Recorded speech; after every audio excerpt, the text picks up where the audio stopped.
Jangan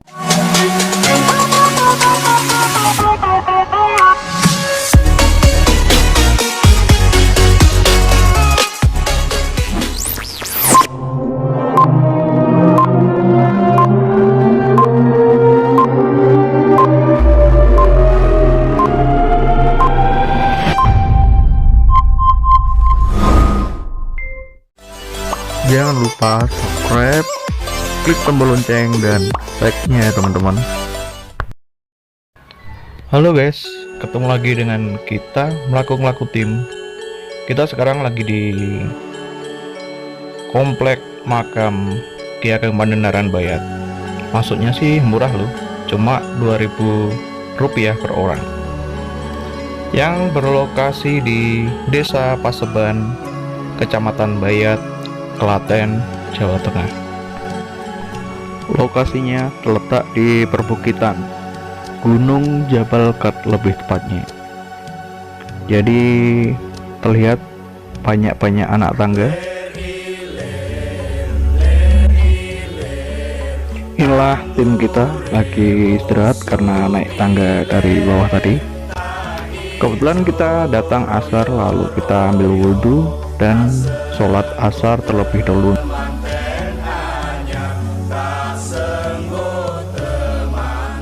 Sunan Bayat, nama lain adalah Pangeran Mangkubumi, Susuhun Tembayat, Sunan Pandenaran II atau Wahyu Hidayat, adalah tokoh penyebar agama Islam di Jawa yang disebut-sebut dalam sejumlah babat serta cerita-cerita lisan. Ia terkait dengan sejarah kota Semarang dan penyebaran awal agama Islam di Jawa. Ki Ageng Pandenaran ini adalah Bupati kedua Semarang, Jawa Tengah, Indonesia. Selain sebagai kepala pemerintahan, ia juga dikenal sebagai tokoh penyebar agama Islam yang sakti. Bagaimana sepak terjang Ki Ageng Pandenaran menjalankan tugas-tugas pemerintahan sekaligus menyebarkan agama Islam ke masyarakat Jawa Tengah? Sekitar abad ke-16 Masehi, hiduplah seorang bupati yang bernama Pangeran Mangkubumi yang memerintah di daerah Semarang. Ia adalah putra dari Bupati pertama Semarang, Haria Madia Pandan. Sepeninggal ayahandanya, Pangeran Mangkubumi menggantikan kedudukan sang ayah sebagai Bupati kedua Semarang dengan gelar Ki Ageng Pandenaran. Ia diangkat menjadi kepala pemerintahan Semarang pada tanggal 2 Mei 1547 Masehi. Sebagai kepala pemerintahan, Ki Ageng Pandenaran melanjutkan usaha yang telah dirintis oleh sang ayah.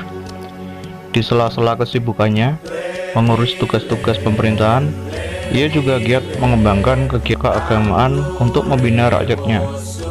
Kegiatan tersebut diantaranya mengadakan pengajian secara rutin, menyampaikan ceramah-ceramah melalui khotbah Jumat, serta mengembangkan pondok-pondok pesantren dan tempat-tempat ibadah.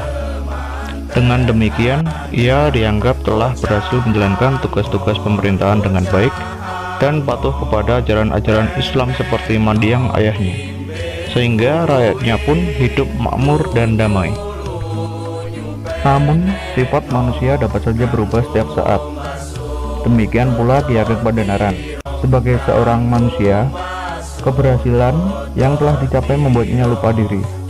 Sifatnya yang dulu baik tiba-tiba berubah menjadi congkak, sombong, dan kikir. Ia senang mengumpulkan harta untuk kemewahan. Kehidupan mewah itu pun membuatnya lalai terhadap tugas-tugasnya, baik sebagai kepala pemerintahan maupun pengembang agama Islam. Ia tidak pernah lagi memberikan pengajian dan ceramah kepada rakyatnya. Demikian pula, ia tidak pernah merawat pondok pesantren dan tempat-tempat ibadah.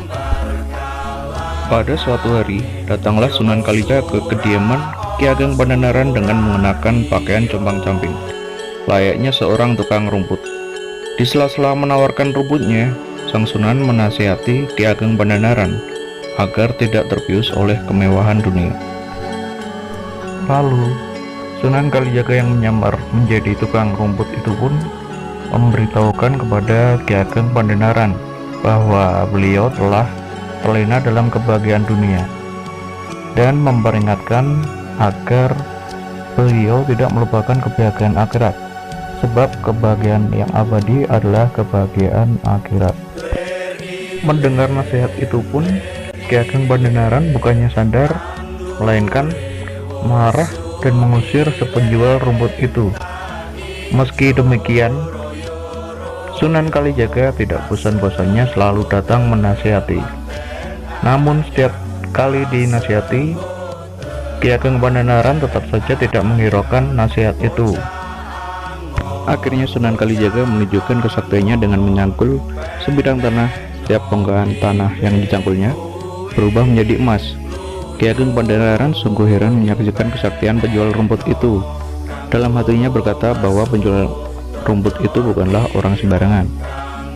Ki Ageng Pandenaran pun terkejut dan memaafkan Kalijaga serta bertobat menjadikan Sunan Kalijaga menjadi gurunya. Demikian cerita Ki Ageng Pandenaran Bayat. Pesan-pesan moralnya adalah bahwa jangan sampai kemewahan duniawi membuat kita lupa diri seperti Ki Ageng Pandenaran. Oleh karena sibuk mengejar kemewahan duniawi, akhirnya ia lupa pada kehidupan akhirat yang kekal. Namun sejelek-jeleknya perbuatan seseorang, jika ia segera bertobat, maka Tuhan akan mengampuni dan manusia pun akan memaafkannya. Terima kasih telah menonton channel ini. Kurang lebihnya mohon maaf. Wassalamualaikum warahmatullahi wabarakatuh.